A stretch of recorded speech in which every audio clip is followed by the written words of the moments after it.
On a global ranking, about 1.78 billion individuals log into Facebook every day, up from about 1.5 billion people at this exact time the previous year. These digits remind us why we must stay up to date on the trends Facebook will bring in 2022. Before we get started, I want to welcome you to our channel MH Tech Talk. In this channel, we'll tell you all about the latest technology trends. If you are a tech lover, don't forget to subscribe to this channel. Also, press the bell icon so that you will get a notification every time a new video is uploaded. The word metaverse is the latest buzzword to grab the tech industry's fantasy. Facebook CEO Mark Zuckerberg in 2021 revealed that he's transforming his company's name from Facebook to Meta Platforms Incorporated, or Meta.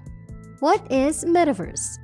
After 17 years earning billions of dollars profit and facing some significant disputes involving the downfall of world democracy, Facebook has revised its name. From now on, the parent organization will be known as Meta, to reminisce the company's transformation and focus to the next digital frontier, the Metaverse. Mark Zuckerberg has depicted Metaverse as a virtual environment you can move inside of rather than simply glancing at a screen. It's a world of unlimited, related virtual congregations where individuals can meet, work, and play utilizing virtual reality headsets, augmented reality glasses, smartphone apps, or other gadgets. Metaverse will include other elements of online life such as social media and online shopping. According to Victoria Petrock, an analyst who observes and writes about technologies, it is the next evolution of connectivity where all of those things start to come together in a seamless, doppelganger universe, so you are living your virtual life the same way you are living your physical life. We can say that Metaverse is a deep turnaround of the connection between human beings and technology,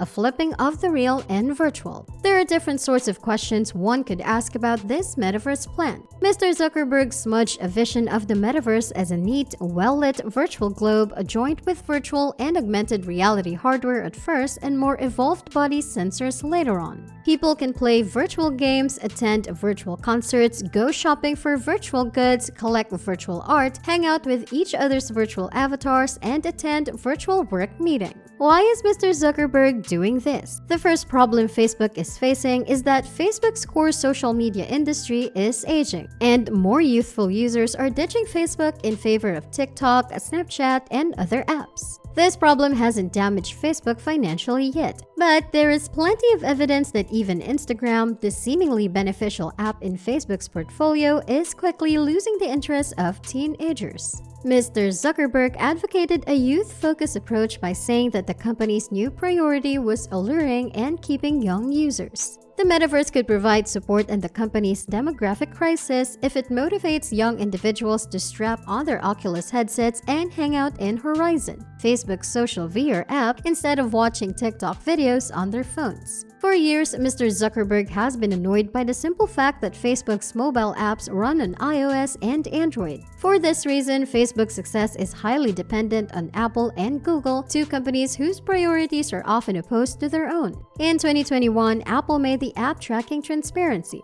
It marked a huge impact on Facebook's advertising business by making it harder for the company to collect data about users' mobile activity. And if smartphones remain the chief way individuals use to interact online, Facebook will never truly control its fate. If Facebook rebranding works, it could finally get Facebook out from under Apple's and Google's thumbs. Facebook can command users to use Facebook-owned platforms like Oculus, where it doesn't require to worry about getting kicked out of the App Store for spying on users' activity or assisting the illicit trafficking of household workers. It would mean that if Facebook wanted to charge for, say, virtual clothing inside one of its Metaverse apps, it could do so without paying a 30% fee to a rival. Not considerable individuals acknowledge the fact that Facebook's sudden name shift has to do with its new evolution into the Metaverse domain. Some people have assumed that the Meta rebranding is a gimmick to divert from Facebook's most recent round of scandals. There is a protracted approach of firms renaming themselves after a scandal. In the past, we have seen many examples of this practice. Philip Morris International Incorporated, a Swiss-American multinational cigarette and tobacco manufacturing company renamed as Altria to make you think of the concept of altruism, that is generosity, rather than saying terminal lung cancer. Facebook appears to use that strategy, hence the transformation of the company name.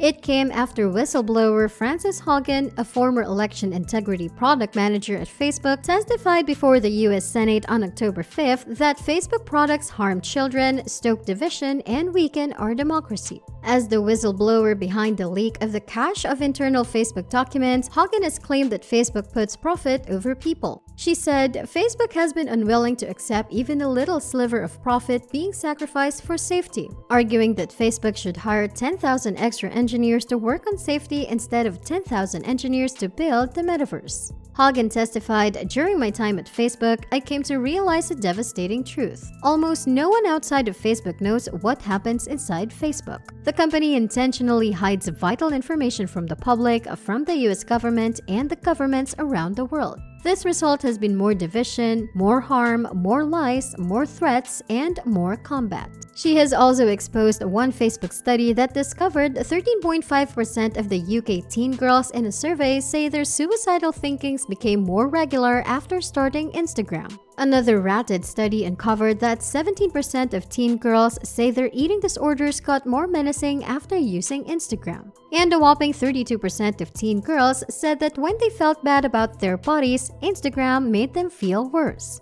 The ex-employee of Facebook also said that the company's own research found Instagram was more damaging than other social medias such as TikTok and Snapchat because the forum is more concentrated on social comparison about bodies, about people's lifestyles, and that's what ends up being worse for kids. The latest scandal has also revealed how Facebook practices bias with laws and condone elites, how its algorithms promote disharmony, and how drug cartels and human traffickers openly use social media services. But Zuckerberg only engaged a small team to catch the practice of slavery, forced prostitution, and organ selling. It is eccentric to believe that advertising a revolutionary plan to reinvent the digital world would make analysts less suspicious of the Facebook owner Mark Zuckerberg's motives. What do you think about Metaverse? Tell us in the comments below. If you like this video, press the like button and share it with your other tech lover friends. Stay tuned for more technology-related videos.